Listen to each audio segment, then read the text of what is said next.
Hello, everyone. Welcome to Backyard Musings, broadcasting live from Apple Valley. I'm Steve. And I'm Scott. Thank you for joining us. Very interesting topic today, yeah?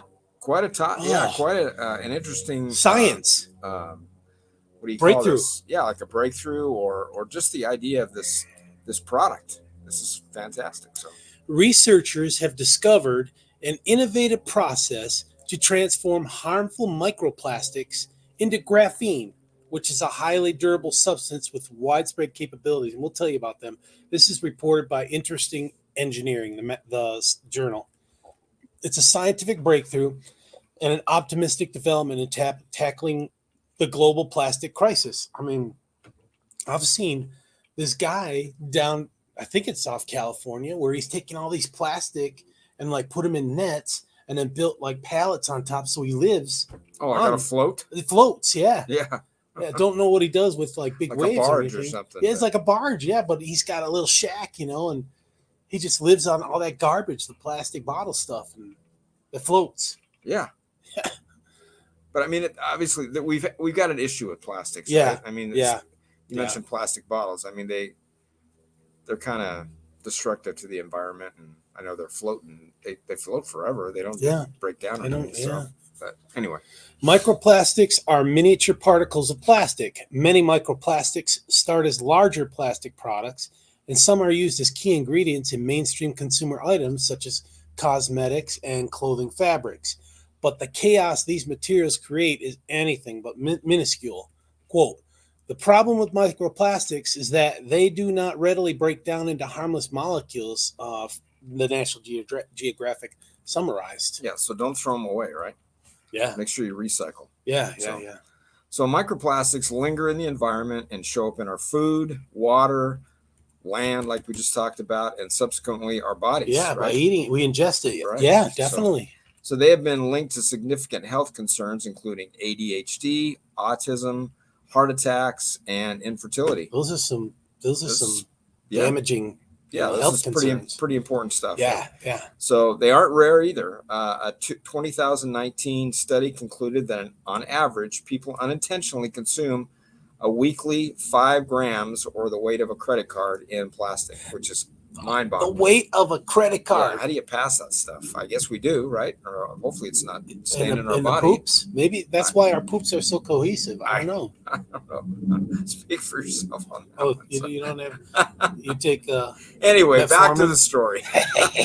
Professor Mohan Jacob and Dr. Adil Zafar from Australia's James Cook University sought to answer in their recent research, as detailed by Interesting Engineering.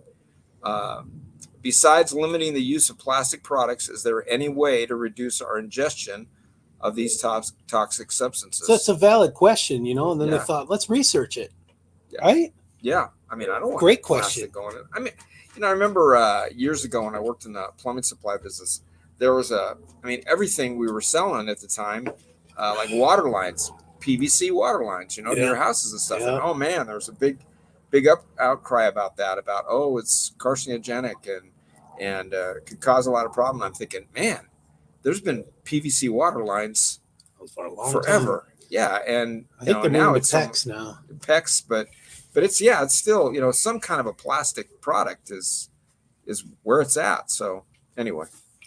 These microplastics are notorious for their non-degradable and insoluble nature, and are an evolving threat to fish, and animals and humans. Sea animals. And humans. If they don't break down in the environment, they're not breaking down in us, right? Right.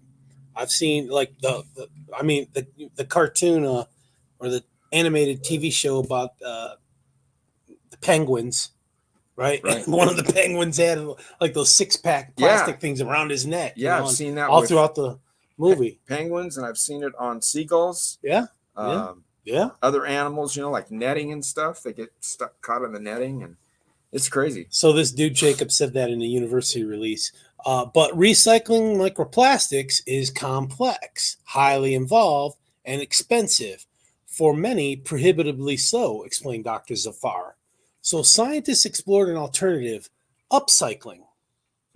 Not recycling, upcycling, which involves transforming plastic waste into higher value materials rather than simply breaking it down, Dr. Zavar said in that James Cook University release. So enter graphene, right? Yes. So yes. Here we go. Introduce it for us. So that higher value product the team worked to reconstruct from the useless plastic particles, graphene. Interesting. Yeah. A material that is harder than diamond, 200 times stronger than steel, and 5 times lighter than aluminum. That sounds like a wonder. This is amazing. Yeah, let's use it in everything. Amazing product. Golf clubs, cars, motorcycles. Yeah, parts. Yeah, just fantastic stuff. So, again, this is per Interesting Engineering. The results of the study proved encouraging. Scientists theorized the potential existence and production of graphene for decades. It has likely been unknowingly produced in small quantities for centuries through the use of pencils and other similar applications of graphite. It was possibly observed in electron microscopes in 1962. Seems like this is like a mystery thing, you know? Yeah. So, but study only while supported on metal surfaces. In 2004, the material was rediscovered, isolated, and investigated at the University of Manchester by Andre Geim and here we go, Konstantin Novoslav. Good job. Okay. In 2010, Geim and Novoslav were awarded the Nobel Prize in Physics for their groundbreaking experiments regarding the two-dimensional material graphene. Okay. Yeah. That sounds good. So why haven't we heard more about this, right? Yeah. High-quality graphene has proved to be surprisingly easy to isolate. Nice. Yeah. So why aren't we using this? Let's see how they isolate it. With the new atmospheric pressure microwave plasma, APMP, synthesis technique, the researchers illuminated how microplastic waste can be efficiently transformed into graphene. Interesting Engineering explained. The APMP process has a remarkably higher rate of production and is a simpler, more environmental friendly alternative to current techniques. Okay, good for I like that. Yeah. Dr. Zavar stated, graphene, as Dr. Zavar noted per the James Cook University release, has a high demand in many industries. Yeah, just think of it in like chips or phones, cell phones would be lighter. Yeah. Airplanes, lighter, right? Stronger. Military airplanes too, military vehicles too. So going back, stronger than steel. Stronger than diamonds too. Stronger than diamonds. So why couldn't you use it for, and I mean, is it drilling? Inexpensive? So, I mean, could it take the place of like metal studs in buildings? Yeah. Or if you could mass produce it that way. Yeah. Or they've, and again, I'm not banging on any of these prices products got to that are come out down, there, but like that Trex, right? The decking, the thermoplastic decking that they use. That I don't know if it rusts. I don't know if it rusts. I have no idea, but it's carbon, based. Yeah. Graphite based, so maybe it doesn't rust. I don't know. That's pretty cool. It's got to get into mass production, in order to have these applications, so it's affordable. Do some testing. Yeah. But I mean, how about like weapon? Like a weapon, like Glock use that polymer material, right? Yeah. Could you make a weapon out of it? I don't know. Well, yeah. You lighter hunting rifles, lighter rifles out in the field. Right. You wouldn't want ammunition. Yeah, I wouldn't think about ammunition, but like the weapon itself. Like artillery rounds, you want those steel rounds to explode and tear apart bodies. Right. That's why they call them king of the battle. Yeah. But yeah, make a lighter hunting rifle, like you said. Yeah. How many times hunting you're like, oh man, this 308 is so heavy. Lugging it. Because it is. Right. Okay. It's in high demand in many industries, including energy storage, batteries, biomedicine, heart whatever valves and stuff, right? And water purification, where it can help detect and absorb perfluoroalkyl and polyfluoroalkyl substance. That's it, alkyl substance. The toxic forever chemicals that contaminate our natural resources and wreak havoc on our health. That's what those. Okay, so water purification, right? So you talked about rust. So is that like the medium? Well, rust for the water purification. That's a chemical reaction. Rust is. So okay, so is this part of like the purification? Would that be like the charcoal taking the place of maybe Yeah, charcoal for filtration or something? Maybe. I don't know. This is interesting stuff here. Yeah.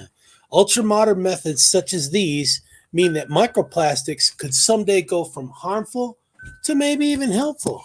What do you think? I think it's this great. is a cool topic. Yeah. Yeah. Yeah. I hope we get to see it, mass produced. Put space shuttles, right? Make them lighter. Yeah. Stronger. Lighter means probably less fuel involved, right? You might be astronaut suits, maybe. Yeah. Even body armor out in the field. Could you use it for bike frames? Yes. Car frames? Yes. Yeah. And imagine with the solid state batteries and the aluminum, this graphene. Oh man, that would be a super light car. Yeah. Yeah. One more check for the electric vehicle, I guess. This is really exciting. We'll keep an eye on it if there's developments. But yeah, and if y'all know anything about it, let us know. Yeah, let us know. Give us some comments. Yeah. Tomorrow, we are going to analyze the moderators for that last debate because Mr. Trump said it was 3-on-1. Yeah. And we're going to take a look and break it down. I used to be an interrogator. My old Army buddies were interrogators. So, we observe human nature and so we're going to break it. We're going to break it down tomorrow for you. Yeah. So, so that would be moderators from ABC that were definitely, if you didn't realize it, they were on Team Trump or Team Harris. Definitely. Yeah, 3-on-1. Yeah. Well, we're going to see. We're going to show it. Yeah, we're going to show it. Check it out. Point out some stuff. So, anyway. All right, folks. Thanks for joining us. Have a great day. Thanks. Bye-bye.